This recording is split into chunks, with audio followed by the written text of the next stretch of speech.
can't say Guruji was laughing, we can say Guruji was one with God. His mind was totally tuned to God.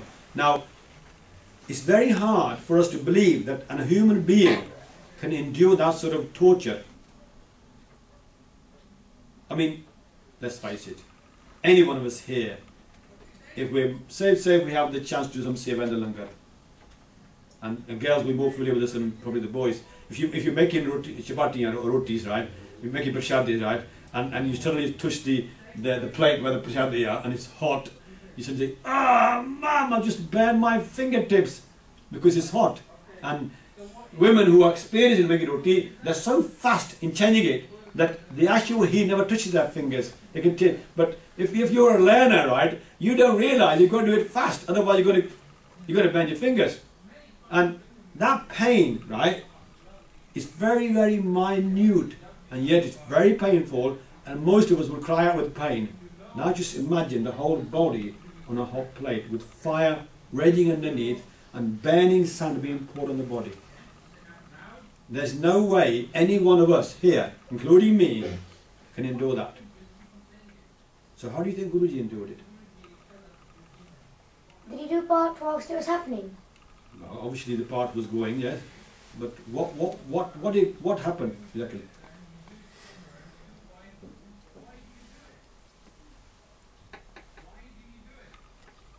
You see, let me give you an example. Maybe that will make it clearer.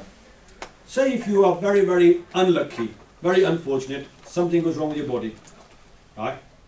You have to have an operation. Yes, I'm sure you're familiar with that. Hospitals, yeah? Anybody been to hospital? Yeah, so you're pretty familiar with that, aren't you? If you're not been, somebody else has been in your family, probably in hospital, and you're probably going to see him or her. If they have to have an operation, the surgeon usually puts you to sleep, doesn't he?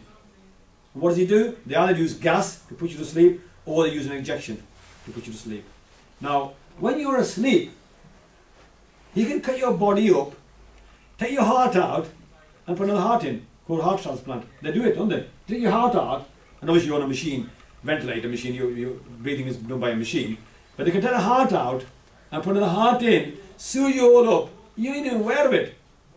You're still alive. You're not dead, but you don't become aware until you wake up hours later and think, oh, is it all over now? So what does he do when he gives you gas or an injection? Push you to sleep. But it's not like normal sleep, is it? Because if you were asleep, say if you were asleep there, and I suddenly came in and sort of said, hey, wake up, and you wake up, wouldn't you? And if I said, not only will you wake up, you'll probably say, what are you that for? And sort of get violent, probably. But here's this surgeon, he's cutting you up with a knife. Isn't he? He's cutting you with a knife.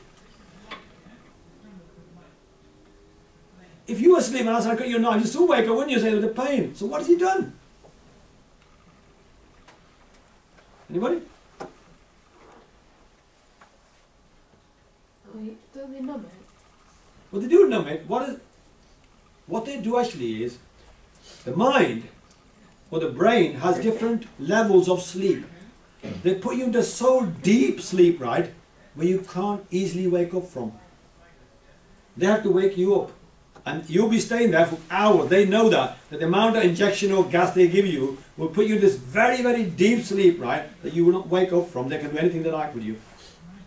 Now, that is done with medicine.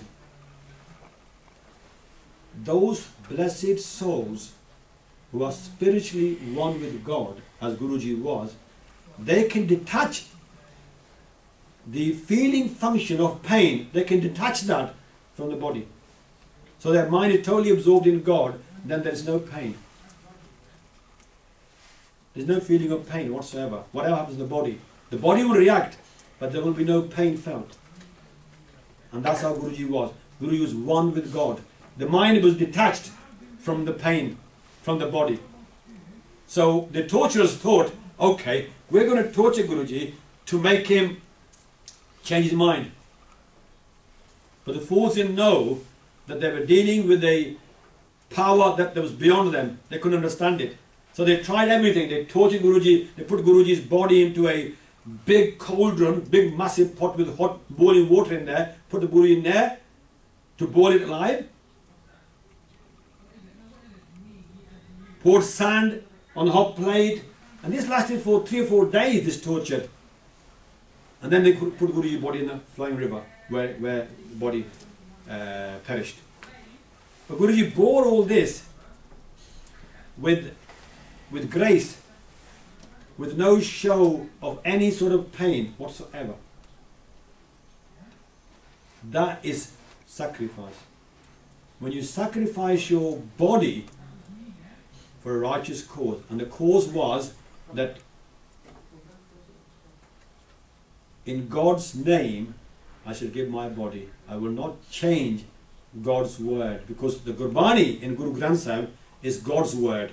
Why? Because Guru says that Turki Bani Ai Tin Sagli Chint Matai. This word has come from God. The source of this word is God, not me.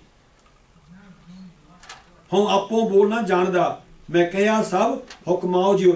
don't know what to say. I'm only repeating what God is making me repeat. And the most beautiful thing about Guru Granth Sahib is it's not like the Bible. It's not like the Quran. It's not like the Torah, the Jews. It's not like the Veds, the Hindus. They were all of them, all them Granths were composed and compiled many years, if not centuries, after the Prophet passed away. The Quran became into being after Muhammad passed away. The Veds were written by different individuals. The Bible was written by different individuals. Christ didn't write anything. Jesus Christ didn't write anything. It was written by his followers. No religion in this day and age, no one of the old religions has any of this beautiful aspect where their treasured scriptures or writings have been written down by their prophet. It was only Guru Arjan Dev Ji that he did it himself. He compiled the Guru Granth Sahib. Yes. But isn't the exact copy that he wrote still in Harmandir Sahib? No. The original copy is kept in Kartarpur, not Harmandir Sahib, because due to fate of history, the Sodhis, Tirmal, got a possession of that Granth, and they would not let it go. The Panth have tried to get it off them, but they won't let it go. Legally they said, we're entitled to this, so they keep it in Kartarpur Sahib, and it's shown to Sangat on special occasions. That bead, yes. Is it true that some of the Muslim emperors changed the Quran, so it was like... Oh yeah, I mean, same with the Bible. The Pope changed the Bible as well, so they've had changes. Whereas the Guru Granth Sahib is in its original form. So we're very blessed in that. That if you ever sort of think, oh, Guruji says this, but is it true? Remember one thing, it's the ultimate truth. Not just the truth, it is the truth, because it's from God. Because we don't understand it right, that's our weakness. Once you start understanding it, you realize that is the ultimate truth. There's nothing beyond that. So Qurbani was first shown to Sikhi, to the world, by Guru Arjan Dev Ji. And then the ninth Guru, Guru Tegh Bahadur Ji, also laid his life down, but in a different sort of way. Another lesson was taught. He laid his life down for not Sikhi, but for Hindus. That's right, for Hindus. For another religion, he laid his life down. So Sikhi is full of Qurbanis. You know, our whole history is many thousand, 100,000 Sikhs laid their life down for Sikhi, and none ever gave Sikhi up for Islam or any other religion.